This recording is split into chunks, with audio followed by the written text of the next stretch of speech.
Hello YouTube, HPZeta here today, and I've got a bit of a long story, a little bit of a rant as well on top of that, and a lesson, a very good lesson that I think I should listen to my own advice more often.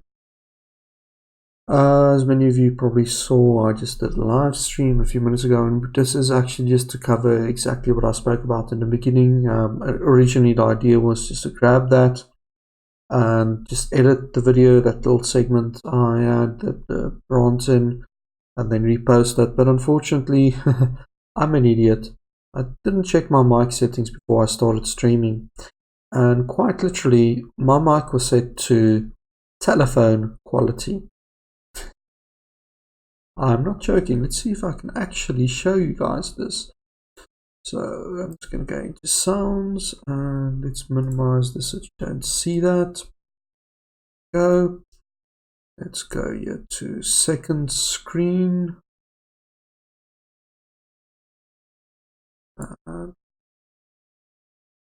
Second screen, there we go.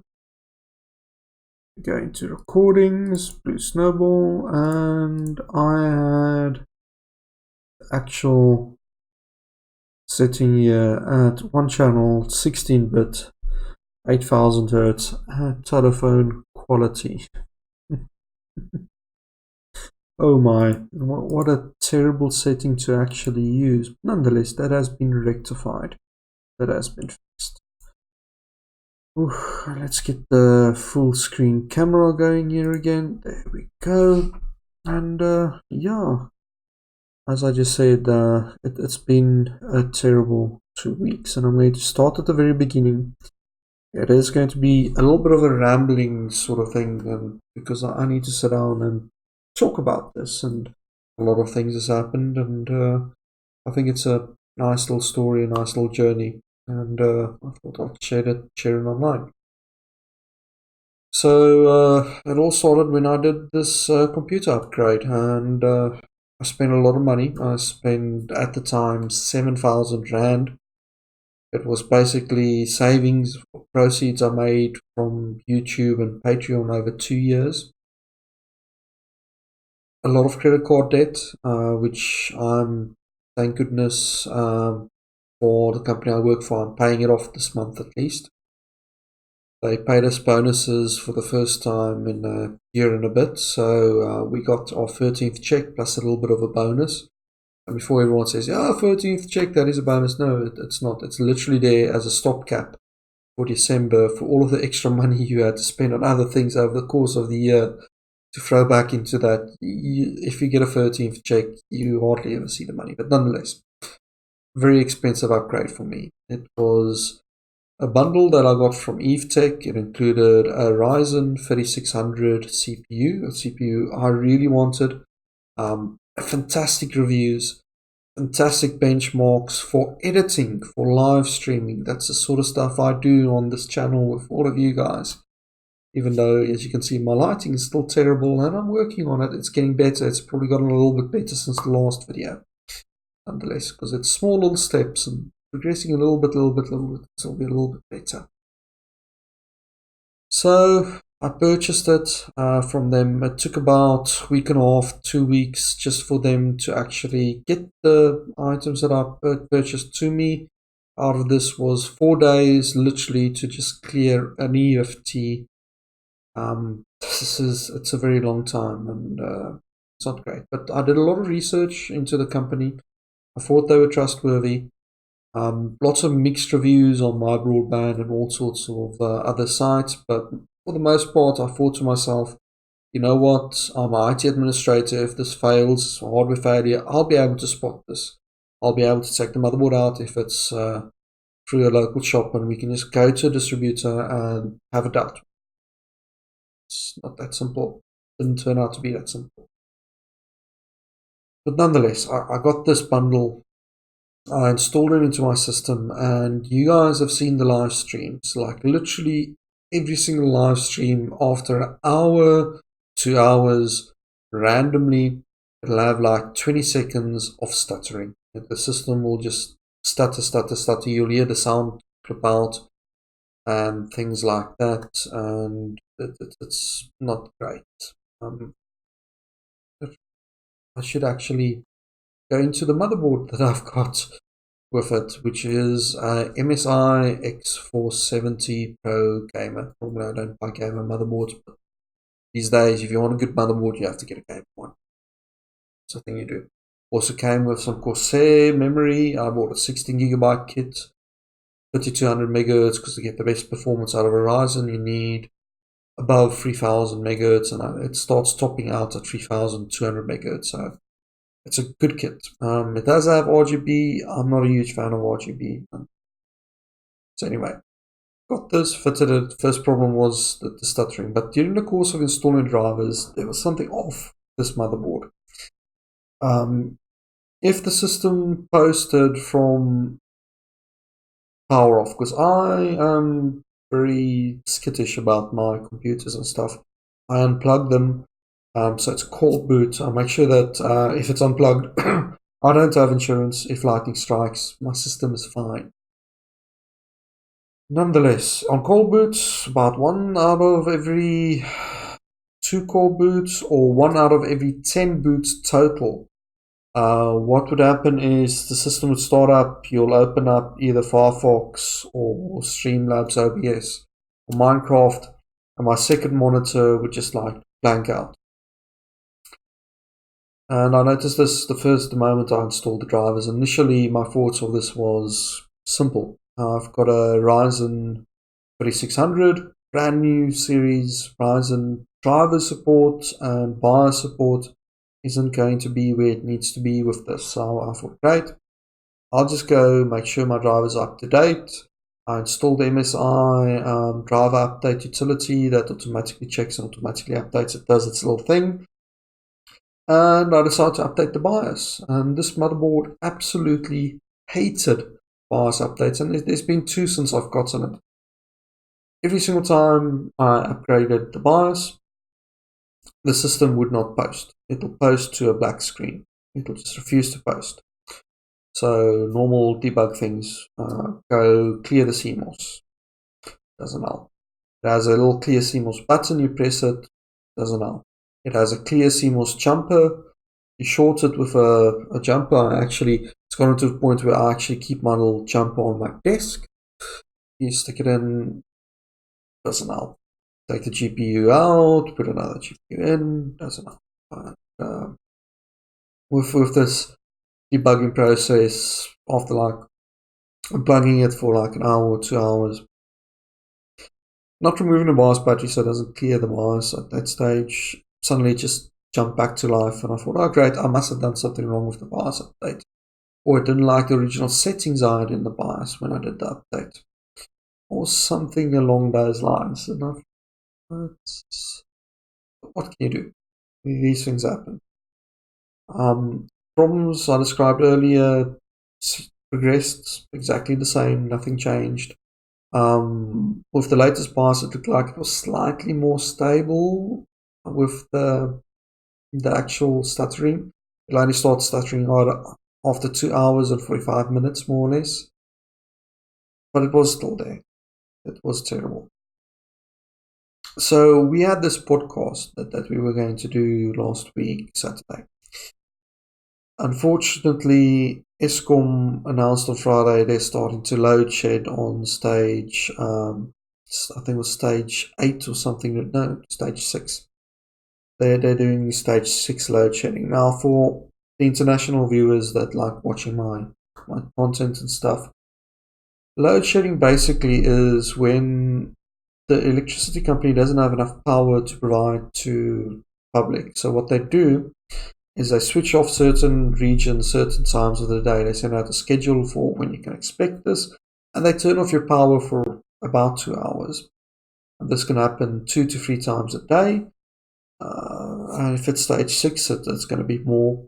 And what I found is that little load shedding schedule they send, it's useless. It's never been accurate for me. Every single time they've load shedded me wasn't in the blocks that they allocated. And most of the times when I was supposed to get load shedded, I never got. Nonetheless, this started to take place, and it's still happening to this day. There's still load shedding. So we postponed the podcast. Not an issue. Sunday came around and I'm doing my normal thing. I need to game or do something, just relax. Start the system up, game a little bit, shut it down, come back to it, hit the power button, and it refuses to post. It just doesn't want to post at all. Okay, so normal debug thing started, clear CMOS, new GPU. Well, different GPU. I don't own new GPUs, but I do own lots of PCIe GPUs that I know work, so swap that around. Clear CMOS again. Swap the PSU around. Does exactly the same thing. Yeah. Clearly there's something wrong. Not an issue. Okay, I need to get this board RMAed. There's still enough time in December. I know distributors close and that sort of stuff, but this was at the retailer. It's at one of the bigger retailers that specializes in computer hardware. They're going to have stock of the board, so it shouldn't be a problem. You send an email, they take the board, they test it, it's faulty, they send you another one. Especially considering that this board is only like 2.5-ish months old. Not even 3. Okay, fine. So I drop an email to EveTech on Monday, and they get back with this strange request. They send me a form. Firstly, they tell me, please can you get the system back to us so that we can check. That they literally want everything, and my screens just went, oh, it's sleep mode. Anyway, so they want everything back. Okay, I looked at the email. The other alternative that they list in the same email is I need to fill out the RMA form. They don't specify what happens after you fill out the RMA form precisely in email, but I presume I'll send a courier. But I just send a friendly email back saying, hey guys, unfortunately I don't stay with you Durban. I'm in Durban. I'll have to fill out the form. And you know what? I get the exact same response back on email, just a copy and a paste of the original email. I'm going, no, this is not good. So I replied back again, said, sorry, just responded the same thing back. Okay, here's the thing, I don't stay there. What's the steps? I say, okay, fine. You need to basically fill out the form. We're also going to need pictures. You need to take a photo of the CPU and the socket of the motherboard. And I'm sitting there thinking, okay, this is an AMD board. It's not an Intel, like LG based system. So the pins on the CPU and the motherboard clearly is at fault with this. You can't bend pins on the motherboard. And they also worded it weird on there. They said, for your protection, Anars, please send photos. No, I'm just, okay, that's fine. I can't, the board and stuff is at home. I have to do it the following day. So the following day, I sort of go to work and I loan some other brand there because I got in contact with a friend of mine. A friend of mine owns another retailer in Pietermaritzburg, and he's like, yeah, the latest AMD buyers, there's some RAM incompatibility and a lot of RAM stops working. So that makes sense. It's happened before. So I grabbed this other 4GB DDR4 2400. So I brought that home, took the board, just put it in power supply and stuck in the RAM. Same thing. Okay, nonetheless, okay, type out my email, take my photos, also took video of packaging the board just in case, well, video of the board first and then photos of packaging, just in case.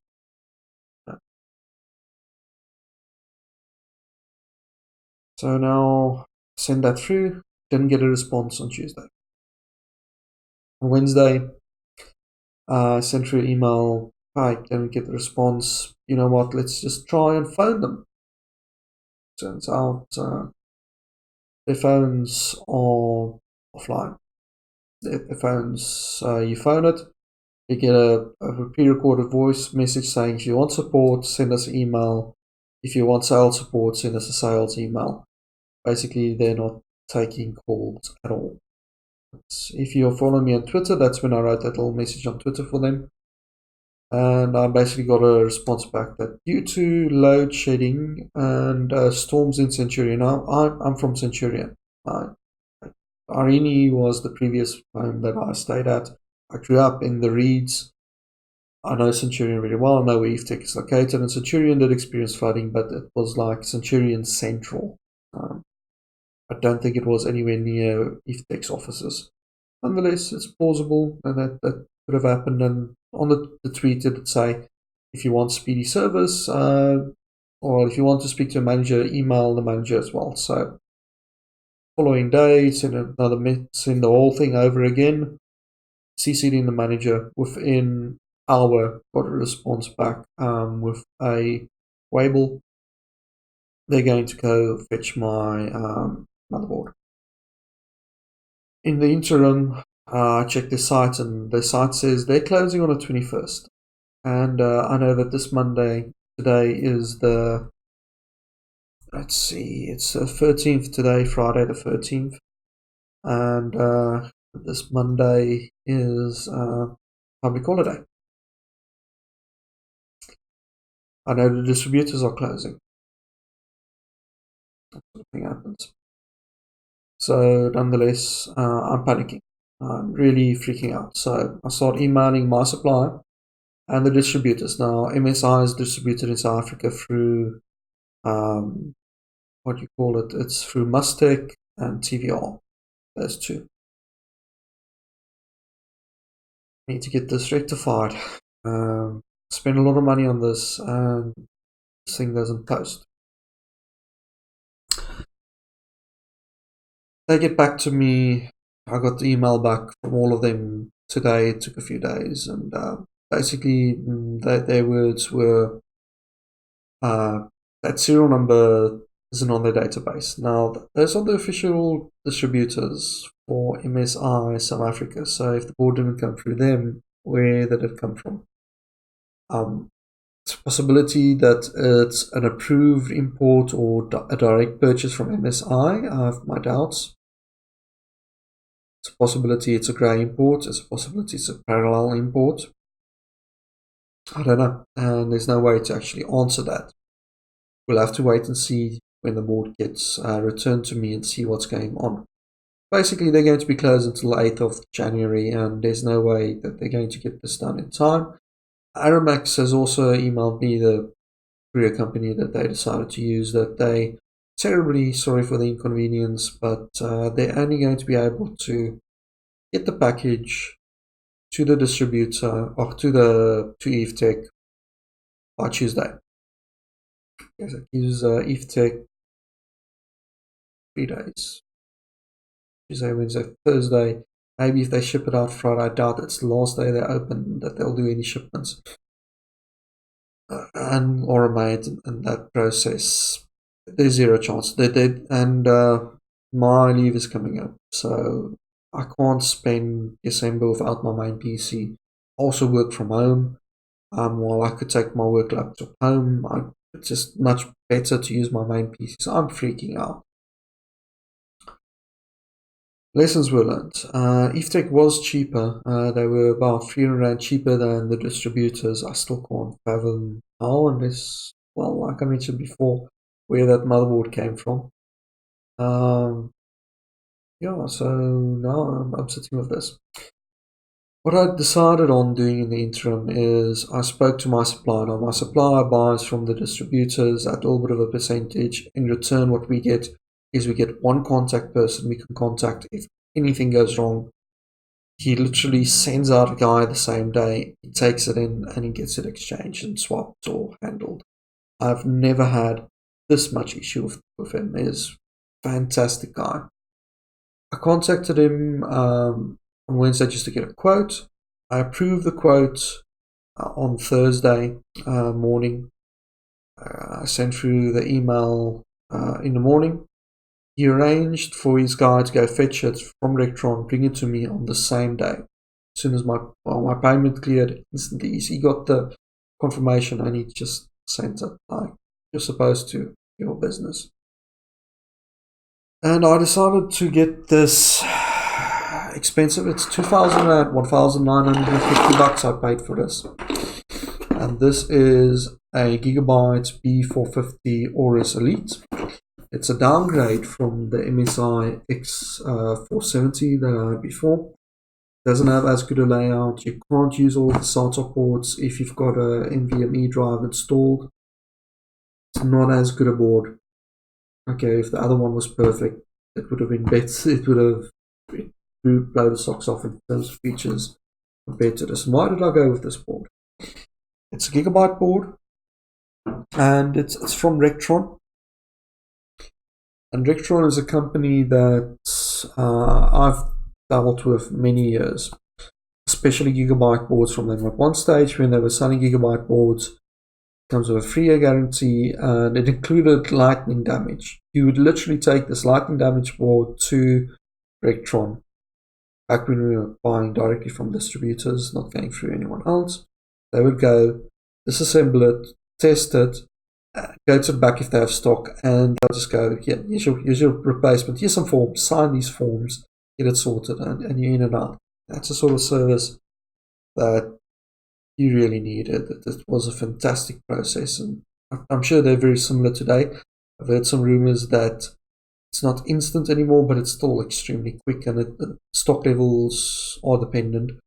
They always try to help you, so if they don't have the exact motherboard in stock, they'll probably swap for one similar spec sort of thing, but that's fine. You get a replacement. I do streaming, I do gaming. I rely so much on this computer. This computer is my start and my end. It's like absolutely everything for me. And this cost me $2,000. So what am I going to do now? I'm going to wait to hear back from EveTech. That board definitely had issues. My biggest fear is going to get to EveTech. They're going to do something like manually flashing the BIOS with a program or something. It's going to pop back to life, and they'll send it back to me as is. While I know, and all of you guys that's watched the videos, that's not the case. You've seen the stutters and everything else it does. And if you Google MSI X470, you'll find several threads complaining about USB problems and power problems and PCIe problems and post problems, all of the things I've experienced with that board. One of the interesting things is during that sort of glitchiness that it got, that 20-second thing, it'll actually lose the microphone. It'll just forget that it's there. It looks like it like disconnects all USB devices and reconnects them.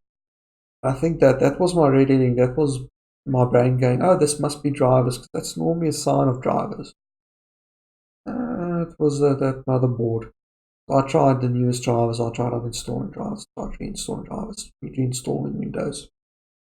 And that board just didn't feel right. I put in this B450, and this could be psychological, could be whatever. But I installed this thing, switched it on, clean boot.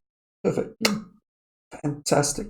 As a very simple BIOS though, which I still need to figure out. Like I need to figure out AMD's version of virtualization, so that I can run like VMware and that directly on CPU, because I use this for deployment and testing, because it's so much faster than the laptop I've got at work. So nonetheless, I digress. Just work. I put it in, install Windows. Very simple drivers, reinstalled drivers. The MSI had a ton of bloat. Sound driver, for instance, would not work on certain games unless you had virtual 3D sound enabled.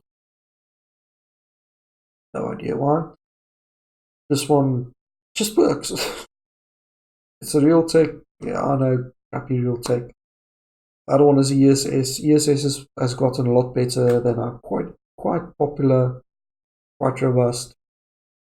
And I was thinking that's going to be quite a good board. I was hoping it was going to be quite a good board. Really sad. It's really sad. So I need to now wait for that to come back, and I'm going to sell that board at a loss. probably get like 1,500 Rand back for it and use this one instead. Use this gigabyte board. I don't need all of the advanced features. I can do with only having 4 SATAs that work. I wanted to put more storage in here now. Technically can't, so I have to remove the one hard drive, put in a big hard drive and stuff. And lessons were learned, and this is the part of where lessons are learned, you know. Don't trust someone based solely on the price that they charge and a little bit of feedback that you get online. There's a lot of people, when you buy from these suppliers or shops, they're not even a supplier, they're a shop. When you buy from these retail shops, 99.95% of people, when they buy stuff, they don't have issues. Because these days, if you buy a board out of the box, you're not going to experience issues. There's so much QA that goes on that it really has to be this deep hidden no fault for that to come about. And that's why I think, ooh, I just lost the webcam. You guys can still hear me. I think that's because this PC went into sleep mode. There we go. Got that back again. It just went into sleep. I just need to disable that. It's brand new Windows install. I haven't had time to disable that sort of stuff. So don't just go for that. 90% of people never experience faults. So 95%, 99.95% of reviews are going to be positive because it's based on the price they paid. They never had to do a return. A true measure of a company is as soon as you try and return something, what's the policy strike? What did I do? How's the communication? Do they stay open? If they had an emergency and they had to shut down, did they change the voice note on the phone system so people know that that's happening, so they don't go to Twitter and social media to complain, or don't have to go look at your Twitter post to see what's going on? Those are basic things. And by the looks of things, EveTech, I think, is in the top 5 computer retailers in South Africa, the online ones. It's just really not great. It all depends on what they do now. The ball is in their court. Like I said before, they could really get dodgy. They can try and fix the board or something like that, or just tell me, no, it's working fine. And I'm sitting here in Durban, not Johannesburg or Centurion. I can't drive up there to go and check it. I don't know what to do in this situation if that's going to happen. I just don't. Yeah, that's my negative thing that I think is quite possibly going to happen. But seriously, guys, school fees. This board is school fees. I'm going to have to take that saving of 300 Rand and 500 Rand of that's going to go towards this motherboard that I've got in here, which isn't as high spec. I could have probably taken that same money and gotten the same high spec board from a different supplier, different everything, and it would have been fine. It would have been perfectly okay. Yeah. I was tight on money. This took a long time to save up, and I was desperate to get there. And that's my 30-minute long waffle ramble on something as basic as check where your stuff's coming from. I mean, it was a disaster. So, guys, as always, it's me, HBZ, signing off. You can hear from my voice. I'm a bit rambly. I'm a little bit tired. I spent all of yesterday rebuilding the system, reinstalling drivers and stuff, and day testing. It's still not 100%. As you can see, I still haven't redid all of the things on Windows that I always do on the start because I was so anxious to see if this made a difference.